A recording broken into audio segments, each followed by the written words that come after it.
Luke, I believe we may have stumbled upon another mystery. I see it too, Professor. What an odd effect, though. What do you think caused it? It looks as though whoever recorded this gameplay managed to accidentally chroma key out the color green, at best dimming the mood of large portions of the footage, and at worst destroying certain scenes entirely. Boy, that sure is disappointing. If I were him, I'd probably scrap the entire project. Hush, Luke, don't be foolish. The problem can simply be worked around. Besides, a true gentleman never gives up.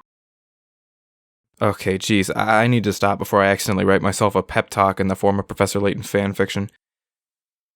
Luke! Yeah, after deciding that I needed to play the Call of Juarez series in order, and the subsequent discovery that I do not own The Last of Us, Professor Layton 2 was quickly expedited to the top, kind of my list. Which was fine with me. I love puzzles, and parts of Britain. And while I really did enjoy Diabolical Box, I have a handful of problems with it, mostly surrounding the narrative, which just narrowly avoids being a less sensical rehash of the first game by just being more complicated. Well, okay, maybe rehash is a little strong. Beat for beat, this game's story is decidedly different from the first, but it shares an uncomfortable number of elements, like the mysterious young woman who is somehow related to the in-question noble family, the treasure that turns out to be not quite what you thought it was, and the city with more questions around every corner. It makes up for this in large part by being a fair lot more interesting than Curious Village. There's a red herring, far better foreshadowing, and while it would have been nice to have a villain who wasn't just a tunnel ghost for 95% of the game, the argument could be made that the antagonist was more of a force than a person. And I would be satisfied with that if the final answer, which I won't spoil here, made even a lick of country sense. I thought I had a pretty firm grasp on the difference between absurd and Professor Layton absurd, but I hadn't accounted for the fact that in this game, absurd means that the plot just doesn't hold up to questions. It's also pretty hard to be fond of the fact that all the characters you're supposed to suspect throughout the game are just so obviously not guilty that the cast ends up feeling sort of empty. And that red herring I mentioned earlier, it comes at the cost of an entire character being omitted from the plot past a quarter into the game. But it is really enjoyable up until the end. Hell, even the ending is quite grabbing. It's just a shame they couldn't come up with a logical way to tie together all those funny little ribbons. I should point out that while the cast does lack in antagonistic intrigue, they're all still very fun to interact with, and there are things to learn about them, if sparing. The NPCs all keep the charming simplicity and humor that Professor Layton and tonally similar games are known for. There's new characters and returning characters, and they're all awesome, especially Pavel. DB, that's what we call it, fully embraces the silliness that's now to be expected from the franchise, where the first installment describes the town of St. Mystere as full of odd people who love nothing more than puzzles, and uses that as a reason for why you do so many of them. The sequel just doesn't talk about it. There's a lot of puzzles. Who cares why? It's tough to objectively judge the quality of every puzzle in the game, but as someone who was once tricked into eating beef by being told it was dead cow, I found most of them to be pretty tough, but fair and satisfying to complete. The only ones I cheated on were ones like Peg Solitaire, the name of which I learned from this game, because they kind of just force you to sit and work it out over time, and as much as I honestly enjoy that, I'd much rather not lose this productive streak I'm on. Obviously, there are puzzles you're gonna get instantly, even if your brain matter looks more like alphabet soup, but the game does a good job of placing the majority of those near the beginning or at required story junctions and slowly increasing the difficulty as you progress. The difficulty curve is actually executed slightly better than in Curious Village, as are the mini-games, which you'll find to be more rewarding and simply more fun. The original collection is a robot dog that you assemble as you get pieces from beating puzzles, a painting that you slowly assemble as you get pieces from beating puzzles, and a really charming in-mini-game that gives you insight into Layton and Luke's personal tastes. This game has a camera that you slowly assemble as you get pieces from beating puzzles, I'm done, a tea set which not only gives you more moments between Layton and Luke, but also mini-puzzles about brewing tea for the people you meet, and a pet hamster that you can build a track for to help him lose weight. Where this game really exceeds expectations, for the most part, are the rewards for completing these missions. In the first game, each task just gives you a bonus set of 3 puzzles, but getting your hamster Rob Liefeld muscles gives you a lovely little pop-up whenever there's a hint coin on screen. Slightly annoying though is that it freezes everything for a second, and if you're not a fan of cheesy New York accents, you'd probably find the feature extremely annoying, especially since it's standard point-and-click practice to just click on every single pixel regardless. Completing the camera unlocks a set of spot the difference scenes, which are actually pretty difficult, or at least one difference is in each picture, but really how much can you ask for from a type of puzzle most commonly found next to a personal pan pizza? The tea set, however, while equally if not more charming than the inn, only rewards you for 7 out of the 26 possible interactions. Not to mention that if you give the wrong brew to someone that wouldn't have rewarded you, you don't get a second chance, which is really unsatisfying, especially if you're someone like me who has the palate of a Ninja Turtle and hasn't the slightest clue what they're doing with all these ingredients. All in all though, I think it's a net improvement and I was consistently excited to find new puzzles, as long as they didn't involve squares. Despite the problems I have with the story, the core Layton experience is so strong that I still had massive amounts of fun both by myself and with a peanut gallery, even when they pick on me for not being able to rotate things in my mind. I very much look forward to continuing the franchise and hope for a future with less four-sided shapes, and 3D versions of four-sided shapes. To the king of squares, I'm Claude Rollo. Get it? Like Frollo, but Rollo, because spheres and circles roll? My favorite shape is triangle.